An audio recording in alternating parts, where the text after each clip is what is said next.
সবাইকে আসসালামু আলাইকুম। আমি ডাক্তার শাহিন রহমান বলছি বাংলাদেশ থেকে।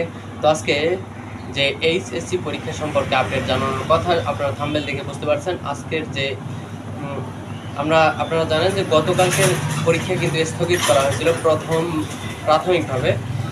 তারপর পরবর্তী নির্দেশনা কিন্তু জানা গেছে হচ্ছে আজকের যে 23 তারিখের পরীক্ষা সেটি এবং আগামীকালকের 24 তারিখের পরীক্ষাটিও কিন্তু স্থগিত করা হয়েছে, এইচএসসি এবং সমমানের পরীক্ষা। তো এই পরীক্ষা স্থগিতের কারণ সম্পর্কে আপনারা নিশ্চয় অনেকেই অবগত আছেন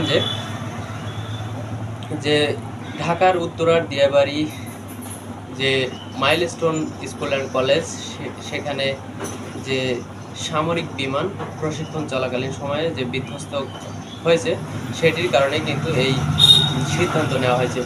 তো এটার কারণে যে সিদ্ধান্ত নেওয়া হয়েছে, তো তাহলে তিনটা পরীক্ষা কিন্তু স্থগিত করা হলো। এই পরীক্ষার ডেটগুলো পরবর্তীতে জানানো হবে। আপনারা পরবর্তী ডেটগুলো জানতে অবশ্যই আমার চ্যানেলটি যারা নতুন তারা অবশ্যই সাবস্ক্রাইব করে রাখবেন। পরবর্তী ক্ষেত্রে কিন্তু আরও আপডেট জানানো হবে এবং শুধু পরীক্ষা সম্পর্কে নয়, যে কোনো খবর সবার আগে দেখতে এই চ্যানেলটি সাবস্ক্রাইব করে রাখবেন।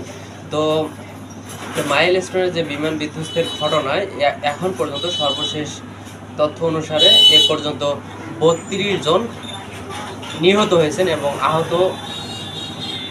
আহত এখনও 164 জন থাকার কথা। তো এটি হচ্ছে যে সরকারি হিসেব অনুসারে। তবে এই হিসেব কিন্তু মানে শিক্ষার্থী এবং সাধারণ জনগণ অনেকেই কিন্তু অস্বীকার করতেছে। তো আসলে প্রকৃত ঘটনা সরকার নাকি লুকাচ্ছে, এমনটাই কিন্তু বারবার অভিযোগ উঠে আসছে। তো আসলে আমরা অতটুকু ভালোভাবে জানি না।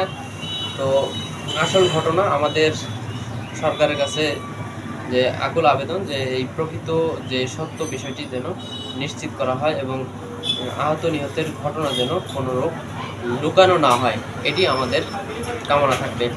তো এই হচ্ছে সর্বশেষ আপডেট। তো ভালো থাকুন সবাই, সুস্থ থাকুন। তো দেখা হচ্ছে পরবর্তী কোনো ভিডিওতে। সে পর্যন্ত ভালো থাকুন সবাইকে। আবার আসসালামু আলাইকুম।